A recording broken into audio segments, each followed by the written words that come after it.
Hello good morning दोस्तों, welcome to my YouTube channel test study IQ। आज 28 मई 2020 जितने भी करंट अफेयर के क्वेश्चन हैं हम उन सब के बारे में पढ़ेंगे।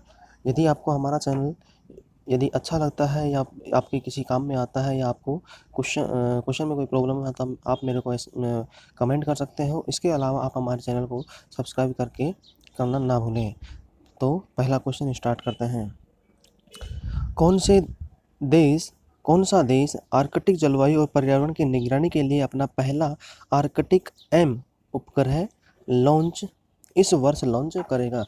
आर्कटिक जलवायु और पर्यावरण की निगरानी के लिए यह देश अपना पहला आर्कटिक एम उपग्रह है वह लॉन्च करेगा। इसके तहत में क्या होगा, इस उपग्रह के लिए वो जहाँ पे भी आर्कटिक एरिया है उस एरिया के अंदर जितना भी उसका जलवायु का इफेक्ट है, पर्यावरण के ऊपर जो भी कुछ भी है, तो उन सभी क्या होती है जानकारी उसको मिलेगी। इसके तहत में उस देश में जो भी इंटरनल, इसके अलावा जो भी इंटरनल है उसके साथ साथ में मौसम संबंधी जो भी जानकारी है वो इसके लिए क्या करेगा, इम्पोर्टेंट हो जाएगा। इसके तहत में वो वहाँ पे ये देश कौन सा है, ये रूस है। और वहाँ पे क्या होता है, मैक्सिमम सबसे ज़्यादा क्या होती है, बर्फ़ पड़ती है और वो ठंडा प्रदेश है। इस वजह से वहाँ पे क्या होता है, आर्कटिक की जो जलवायु है उसकी जानकारी लेना बहुत इंपॉर्टेंट हो जाता है। और यह जानकारी किसने प्रोवाइड करवाई है? यह जानकारी लोवोचिन एरोस्पेस कंपनी के जनरल डायरेक्टर व्लादिमीर कोलिमरोव ने न्यूज़ एजेंसी स्पुतनिक को दी थी। किसको जानकारी? लोवोचिन एरोस्पेस कंपनी के जनरल डायरेक्टर व्लादिमीर कोलिमरोव ने स्पुतनिक न्यूज़ एजेंसी को क्या दी थी, जानकारी दी थी। और यह जो उपग्रह है ये लॉन्च कब किया जाएगा? दिसंबर 2020 के अंदर क्या होगा, लॉन्च किया जाएगा। नेक्स्ट क्वेश्चन, किस देश के प्रधानमंत्री ने कोरोना के कारण देश में लगे आपातकाल को समाप्त करने का निर्देश दिया है? इस देश के प्रधानमंत्री ने क्या किया है, कोरोना के कारण अब तक जो इस देश के अंदर क्या लगा हुआ था, आपातकाल लागू हुआ था, यानी लॉकडाउन लगा हुआ था। बट अब उस देश के प्रधानमंत्री ने क्या किया है, उस देश के अंदर क्या कर दिया है, आपातकाल को क्या कर दिया है, समाप्त कर दिया है, यानी लॉकडाउन को समाप्त कर दिया है और इसमें सुचारू रूप से क्या कर दिया है, काम करने की अनुमति दे दी है। तो ये कौन सा देश है? जापान है। जापान के प्रधानमंत्री शिंजो आबे कौन है? शिंजो आबे ने ये जानकारी दी है। उन्होंने बताया है कि टोक्यो के साथ साथ 4 राज्यों में क्या है, टोक्यो के साथ साथ 4 राज्यों में यह लॉकडाउन क्या हुआ है, हटाया गया है। उन सभी को क्या कहा है कि जो भी कुछ भी वर्किंग है वो सब आपको क्या है, करना है। इसके साथ साथ में उपाय भी किए जा रहे हैं, उनकी रिपोर्ट भी ली जा रही है, उनके परीक्षण भी किए जा रहे हैं और जो अर्थव्यवस्था है उसको सुचारू रूप से चालू करने के लिए कदम उठाया गया है। नेक्स्ट क्वेश्चन, हाल ही में किस राज्य के काले चावल चाक हाउ को भौगोलिक संकेतक या GI टैग दिया गया है? तो कौन से राज्य के चाक हाउ चावल हैं?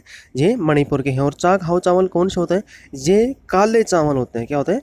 काले चावल होते हैं, जिनको क्या होता है, वहाँ की एक जगह के पर्टिकुलर यानी मणिपुर के हैं, तो मणिपुर के क्या है, स्पेशल चावल हैं वो काले चावल, और देश में कहीं पे भी नहीं होते, इसलिए उनको क्या है, ज्योग्राफिकल इंडिकेटर टैग क्या दिया है, टैग दिया गया है। अभी इससे पहले ज्योग्राफिकल इंडिकेटर किसको दिया गया था? इससे पहले तेलिया रुमाल, क्या है, तेलिया रुमाल, ये कहाँ का है? तेलंगाना का। कहाँ का है? तेलंगाना का। नेक्स्ट क्वेश्चन, किस देश के तेज गेंदबाज सेहान मधुसनका को ड्रग्स के रखने के आरोप में हिरासत ले लिया गया है? अभी श्रीलंका के तेज गेंदबाज है सेहान मधुसनका को ड्रग्स के रखने और लेने के आरोप में उन्हें क्या है, गिरफ्तार किया गया है। क्योंकि इन्होंने अभी 2020 के अंदर ड्रग्स का जो मेन था उसके साथ में संबंध है, इसके खिलाफ ड्रग्स भी उन्होंने रखी थी और ड्रग्स ले रखी थी। इस वजह से उनको क्या है, सस्पेंड भी कर दिया है सभी प्रारूपों से। जितने भी क्रिकेट के प्रारूप है, 2020 है, इंटरनेशनल है, इसके अलावा टेस्ट है, वनडे है, इसके अलावा डोमेस्टिक क्रिकेट है, सभी से क्या कर दिया, इनको निष्कासित कर दिया गया है और इनके ऊपर एक क्या है, पैनल बैठाया गया है जाँच के लिए। और इम्पोर्टेंट इसलिए है क्योंकि ये तेज गेंदबाज इसने अपने पहले वनडे में क्या है, पहले वनडे में ही क्या ली थी, हैट्रिक ली थी। क्या थी? हैट्रिक ली थी। और इन्होंने पहला वनडे कब खेला था? 2018 के अंदर पहला वनडे खेला था। नेक्स्ट क्वेश्चन, इथोपिया द्वारा किस नदी पर एक मेगा जल विद्युत परियोजना का निर्माण किया जा रहा है जिससे नदी के अनुप्रवाह में स्थित देशों यथा मिस्र तथा इथोपिया के मध्य जल युद्ध की संभावना को बढ़ा दिया है?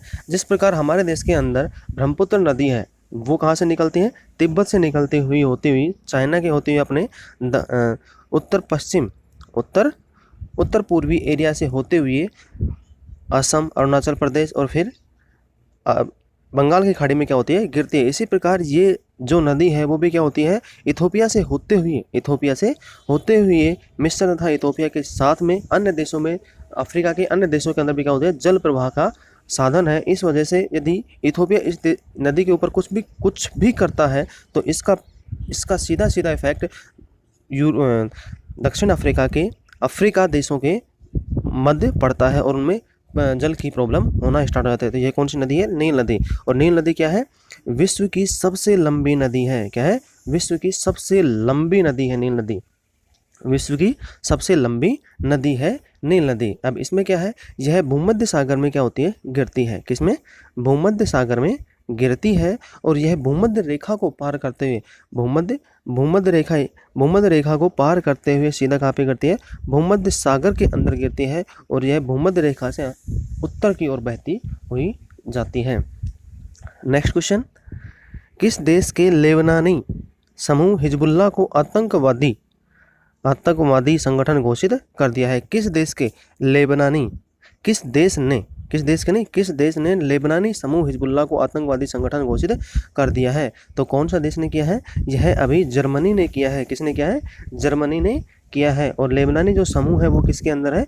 यूरोप के अंदर। क्या है? यूरोप के अंदर जो शिया होते हैं, क्या होते हैं? शिया मुसलमान है, वो है इसके संगठन बनाया है। तो इसलिए क्या है? लेबनानी हिजबुल्लाह संगठन को क्या है? जर्मनी ने अभी आतंकवादी संगठन घोषित कर दिया है। नेक्स्ट क्वेश्चन, भारतीय सेना की किस मेजर को संयुक्त राष्ट्र यूनाइटेड नेशन ने सैन्य gender advocate of the year के अवार्ड से सम्मानित किया जाएगा? अभी यूनाइटेड नेशन ने घोषणा की है कि दो मेजर को क्या मिलेगा? ये है अवार्ड दिया जाएगा। तो पहला कौन है? एक तो भारतीय है और दूसरा कौन है? ब्राजील की कमांडर है। तो कौन है? दो महिलाओं को ये अवार्ड दिया जाएगा, gender advocate of the year. इसके अलावा यह घोषणा किसने की है? तो यह घोषणा की है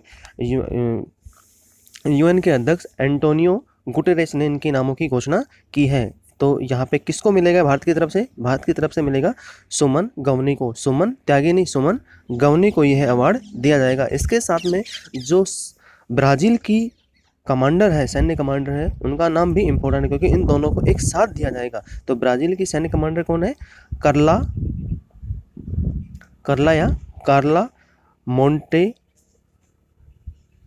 कार्ला मोंटेरो डे कास्त्रो। क्या नाम है? कार्ला मोंटेरो डे कास्त्रो अराउजो। क्या नाम है? अराउजो को साथ में दिया जाएगा। तो इनके अलावा मेन इंपॉर्टेंट बात क्या है कि ब्राज़ील को लगातार दूसरी बार यह अवार्ड दिया जा रहा है। इससे पहले 2019 के अंदर भी ब्राज़ील को यह अवार्ड दिया गया था। और ये दोनों अभी कहाँ पे तैनात थे जिस वजह से इनको यह अवार्ड दिया गया है? ये दक्षिण सूडान के अंदर क्या है? दक्षिण सूडान के अंदर शांति दूत के लिए, शांति स्थापित करने के, शांति रक्षक क्या है? स्थापित करने के लिए दक्षिण सूडान के अंदर क्या थे? ये ड्यूटी कर रहे थे, यानी ऑन ड्यूटी थे, इसलिए इनको यहाँ पे वहाँ पे यूएन ने ये अवार्ड दिया है। और जो सुमन गवनी है ये कहाँ की हैं? भारत में उत्तराखंड की हैं। भारत में उत्तराखंड की, ध्यान रखना, कहाँ की है? उत्तराखंड की। और 2010 में इन्होंने सैन्य कमांडर यानी अफसर के ऊपर क्या रही? इन्होंने पदवी संभाली थी। नेक्स्ट क्वेश्चन, कौन सा देश कोरोना वायरस से निपटने के लिए पाकिस्तान को $60 लाख की सहायता देगा? अब तक की सबसे बड़ी सहायता दी गई है पाकिस्तान को किसी भी देश के द्वारा। तो यह कौन सा देश है? अमेरिका है। अमेरिका ने भी घोषणा की है कि पाकिस्तान की हालत सुधारने के लिए, वहाँ के लोगों की हेल्प करने के लिए पाकिस्तान को यह रकम दी जा रही है। तो यह रकम कौन देगा? यह रकम अमेरिका के राष्ट्रपति डोनाल्ड ट्रंप ने अभी क्या किया है? घोषणा की है। उन्होंने कहा है कि पाकिस्तान को अपनी आर्थिक स्थिति सुधारने वाले लोगों की हेल्प करने के लिए वहाँ पे उनको $60 लाख क्या दिए जा रहे हैं? ऋण या सहायता दी जा रही है। नेक्स्ट क्वेश्चन, विश्व स्वास्थ्य संगठन WHO ने हाल ही में कितने उम्मीदवारों के मानव परीक्षण में प्रवेश करने की घोषणा की है? तो ये किसने घोषणा की है? कितने लोगों को घोषणा की है? 8 लोगों ने। अब इसका मतलब समझना, WHO ने अभी क्या किया है? कोरोना वायरस का परीक्षण करने के लिए, कोरोना वायरस का टेस्टिंग करने के लिए क्या किया है? मानव परीक्षण में प्रवेश करने की क्या किया है? घोषणा की है, क्योंकि इसके तहत में क्या है, लोगों को लिया जाएगा। उसके बाद में लोगों को पहले क्या जाएगा, कोरोना से क्या किया जाएगा? ग्रसित किया जाएगा, संक्रमित किया जाएगा। उसके बाद में उनके ऊपर टेस्टिंग की जाएगी, जिससे क्या होगा, उनके इफेक्ट के बारे में जानकारी मिलेगी, उसके सॉल्यूशन के बारे में मिलेगी और दवा की खोज में सहायता करेगी। और ये तेजी लाने के लिए क्या है? तो इन्होंने क्या किया है? 8 लोगों ने अपनी स्वेच्छा से यह घोषणा की है कि हम कोरोना वायरस में क्या करेंगे, अपने ऊपर टेस्टिंग करने के लिए क्या करेंगे? अनुमति प्रदान करेंगे। नेक्स्ट क्वेश्चन, कौन से बैंक ने गूगल असिस्टेंट और एलेक्सा पर अपनी वॉइस बैंकिंग सेवा क्या की है? शुरुआत की है। तो यह कौन सा बैंक है? भारत का सबसे बड़ा बैंक SBI बैंक ने क्या किया है? अभी यह किया है कि गूगल असिस्टेंट और एलेक्सा, ये दोनों क्या है, इनके द्वारा क्या कर सकते हैं अपन, यदि हम किसी भी मोबाइल में अपन काम करते हैं, लैपटॉप में काम करते हैं, अपन क्या है? गूगल असिस्टेंट, गूगल तो क्या है? गूगल का असिस्टेंट है। और एलेक्सा किसका है? एलेक्सा एप्पल का है। तो इसमें क्या होता है, हम दोनों को जैसे कमांड देते हैं, यदि हम बोलते हैं उनको हाँ ये काम करना है, तो वो क्या करते हैं? म्यूजिक बनाना है, प्ले करना है, वीडियो चलाना है, यूट्यूब पे जाना है, कॉन्टैक्ट का डायल करना है नंबर, तो ये सब क्या करते हैं? वो गूगल असिस्टेंट और एलेक्सा दोनों वही काम करते हैं जो हम उनको वॉइस के द्वारा कमांड देते हैं। इसी प्रकार से SBI ने क्या किया है? अब SBI ने भी अपने जो अकाउंट से रिलेटेड जो भी है, गूगल असिस्टेंट और एलेक्सा में अपनी वॉइस बैंकिंग क्या है? शुरुआत के लिए हम एलेक्सा को कमांड देते हैं, हम हमारे SBI बैंक से किसी को ट्रांसफ़र करना चाह रहे हैं, कुछ करना चाह रहे हैं, या उनसे बातचीत करना चाह रहे हैं, कस्टमर केयर में बातचीत करना चाह रहे हैं, अकाउंट से रिलेटेड संबंधित कोई इन्फॉर्मेशन लेना चाह रहे हैं, तो गूगल असिस्टेंट और एलेक्सा को हम बोलते हैं और वो सीधा क्या करेंगे? SBI के बैंक के पैनल में जो भी टोल फ्री नंबर है, उसके अलावा ट्रांसफ़र करते हैं, उनमें पैनल के अंदर जाएगा और वहाँ पे कमांड को सेलेक्ट करेगा और वर्किंग स्टार्ट करेगा। तो ये कौन से बैंक ने किया है? अभी SBI बैंक ने किया है। नेक्स्ट क्वेश्चन, विश्व इस्पात संघ की वर्ल्ड स्टील रिपोर्ट के अनुसार भारत में क्रूड स्टील में कितने प्रतिशत की गिरावट आई है? 2019 से 2020 के अंदर भारत में कितने प्रतिशत स्टील की क्या होती है? गिरावट आई है। कितने प्रतिशत स्टील की क्या आई है? गिरावट आई है। तो ये कितने प्रतिशत गिरावट आई है? 65% गिरावट आई है, क्योंकि जो 2019 था और 2020 था, उसमें स्टील का जो उत्पादन था वो बहुत ज़्यादा कम हो गया है, इसलिए क्या है, इसमें गिरावट आई है। बूस्टिंग में क्या है? गिरावट आई है। अप्रैल 2019 के अंदर भारत ने जो क्रूड स्टील बनाया था, वो उत्पादित किया था, वो कितना था? 9.02 मिलियन टन था। कितना? 9.20 मिलियन टन था। जबकि अप्रैल 2020 के अंदर जो भारत द्वारा उत्पादित किया गया है वो कितना है? 3.13 मिलियन टन उत्पादित हुआ है। तो इसलिए क्या है? 65% क्या ये गिरावट आई है। और यह 2019 की तुलना में इस्पात के अंदर, ये तो क्रूड स्टील था, इसके अलावा जो 2019 के तुलना में जो इस्पात के अंदर गिरावट आई है, देखो भाई, ये तो कौन सा है? क्रूड स्टील है। क्या है? क्रूड स्टील है। और जो मेन जो इस्पात है, क्या है? मेन जो इस्पात है, उसके अंदर भारत की पिछले साल से इस साल में कंपेरिजन में कितना प्रतिशत गिरावट आई है? 14% की आई है, गिरावट आई है। इसलिए जो भारत का क्रूड उत्पादन है वो क्या हुआ है? कम हुआ है, क्योंकि अभी कोरोना वायरस के चलते अप्रैल और मई के अंदर जो उत्पादित होना था वो नहीं हो पाया है। मार्च, अप्रैल और मई के अंदर जो उत्पादित होना था वो उत्पादित नहीं हो पाया है। और यही घोषणा किन्होंने की है? विश्व इस्पात संघ की जो रिपोर्ट आई है उसके अंदर किया गया है। आज के लिए इतना ही। यदि आपको हमारा चैनल पसंद आता है, टेस्ट स्टडी आएगा, तो आप इसे सब्सक्राइब करें, लाइक करें, कमेंट करना ना भूलें और दूसरों को, लोगों को जितना से जितना ज़्यादा हो उतना शेयर करें। आज के लिए धन्यवाद।